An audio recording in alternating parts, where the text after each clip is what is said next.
یہ ایک دن سب کا سہارا بننے والا ہے۔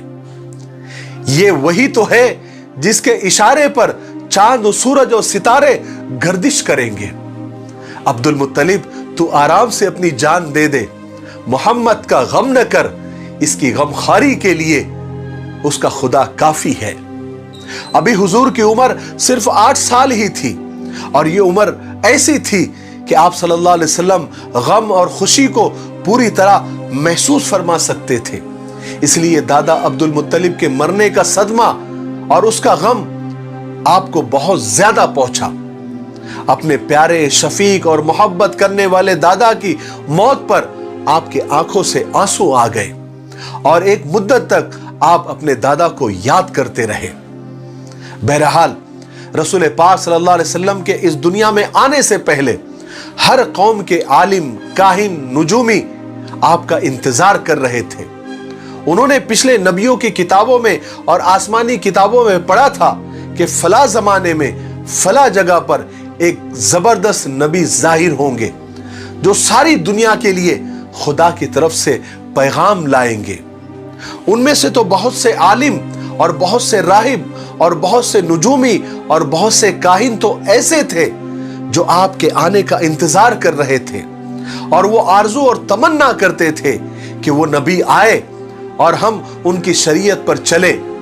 لیکن ان میں سے کچھ کاہن، کچھ نجومی، کچھ عالم ایسے بھی تھے جو آپ کے آنے سے اور آپ کے ظاہر ہونے سے ڈرتے تھے، کیونکہ حضور کے آنے کے بعد تو ان کو کوئی نہیں پوچھے گا، ان کی دکانیں بند ہو جائیں گی، شٹر ڈاؤن ہو جائے گا۔ لیکن جب حضور پیدا ہوئے تو آپ میں وہ ساری نشانیاں موجود تھی جو آسمانی کتابوں میں درج تھی، لکھی گئی تھی۔ اس لیے جب بھی کوئی کاہن یا نجومی یا عالم یا راہب آپ کو دیکھتا تھا تو فوراً پہچان لیتا تھا کہ آپ ہی آخری نبی ہے جن کی خبریں ہم دنیا کو دیتے آئے ہیں۔ ایک مرتبہ کا واقعہ ہے کہ دائی حلیمہ ایک دن اوکاس کے میلے میں گئی۔ اس زمانے میں حضور آپ کے پاس ہی تھے، اس لیے آپ کو بھی ساتھ میں لے کر گئی۔ اس میلے میں ایک بہت بڑا کاہن آیا ہوا تھا۔ وہ بچوں کے ہاتھوں کو دیکھ کر اور پیشانیوں کو دیکھ کر ان کے مستقبل اور ان کے فیوچر بتایا کرتا تھا۔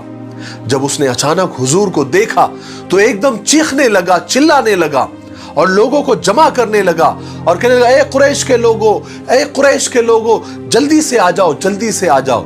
لوگ ایک دم چاروں طرف سے جمع ہو گئے اور پوچھنے لگے کہ کیا بات ہے، کیا ہوا؟ تو کاہن کہنے لگا کہ اے قریشیوں، اگر تم اپنی بھلائی چاہتے ہو تو فوراً اس بچے کو قتل کر دو۔ دائی حلیمہ نے جب یہ بات سنی تو فوراً وہاں سے حضور کو لے کر چپکے سے نکل گئی اور تیزی سے اپنے گھر کی طرف روانہ ہو گئی۔ ادھر قریشیوں نے کاہن سے پوچھا کہ کون سا بچہ، کہاں ہے بچہ؟ کاہن نے کہا ابھی تو یہیں پر تھا۔ جب قریشیوں نے ادھر ادھر دیکھنے لگے تو انہیں کوئی بچہ نظر نہیں آیا، تو کاہن سے کہنے لگے، ارے یہاں تو کوئی بچہ نہیں ہے، پھر ہم اسے قتل کیوں کریں؟ تو کاہن نے کہا کہ ابھی تو نظر نہیں آ رہا ہے، ابھی تو یہیں پر تھا، لیکن میری بات یاد رکھو، تم اسے ڈھونڈو اور اسے قتل کر دو، کیونکہ وہ تمہارے دین اور تمہارے خدا کو مٹا کر رکھ دے گا۔ اسی طرح ایک واقعہ اور ہوا جب حضور پاک صلی اللہ علیہ وسلم عبد المطلب کی تربیت میں تھے تو قبیلہ بنو مدلج کے کچھ لوگ مکہ آئے ہوئے تھے۔ ان لوگوں نے جب حضور کو دیکھا تو سب حیران ہو گئے۔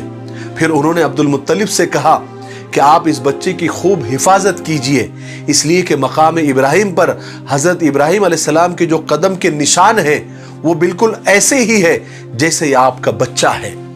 اسی طرح جب بھی کوئی عالم، کوئی یہودیوں کا راہب، کوئی کاہن، کوئی نجومی آپ کو دیکھتا تھا، آپ کی شکل کو دیکھتا تھا، آپ کی شخصیت کو دیکھتا تھا، آپ کے چال چلن کو دیکھتا تھا، آپ کی بات چیت کو دیکھتا تھا تو فوراً پہچان لیتا تھا کہ یہی نبی آخر الزماں ہے، یہی آخری نبی ہے، کیونکہ اللہ تبارک و تعالیٰ نے حضور کو بنایا ہی سب سے پیارا اور سب سے نرالا تھا۔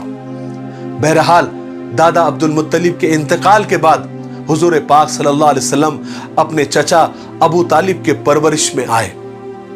حالانکہ ابو طالب اپنے سب بھائیوں میں سب سے زیادہ غریب اور سب سے زیادہ مفلس تھے۔ ان کی اولادیں بھی بہت زیادہ تھی اور وہ اکثر پریشان رہا کرتے تھے۔ جب بھی ان کے بچے کھانا کھانے بیٹھتے تو کبھی پیٹ بھر کر نہیں کھاتے تھے، لیکن جب حضور ان کے گھر آئے تو وہاں بھی برکتیں نازل ہونا شروع ہو گئی، اور بہت ساری عجیب عجیب باتیں ابو طالب کے گھر میں ہوئی، جس کا ذکر ہم 8ویں حصے میں یعنی پارٹ 8 میں کریں گے انشاءاللہ۔ تب تک آپ تھوڑا انتظار کریں اور آپ اپنے وعدے پر قائم رہیں۔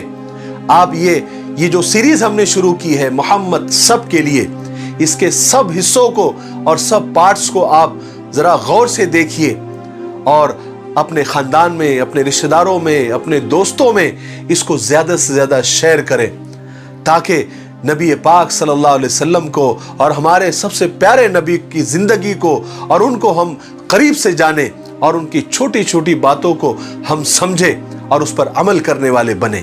مجھے امید ہے کہ آپ اپنے وعدے پر قائم رہیں گے اور ان ویڈیوز کو آپ زیادہ سے زیادہ شیئر کریں گے۔ تب تک میرے لیے، پوری امت کے لیے اور پوری انسانیت کے لیے خیر اور بھلائی کی دعا کرتے رہیں۔ السلام علیکم ورحمۃ اللہ وبرکاتہ۔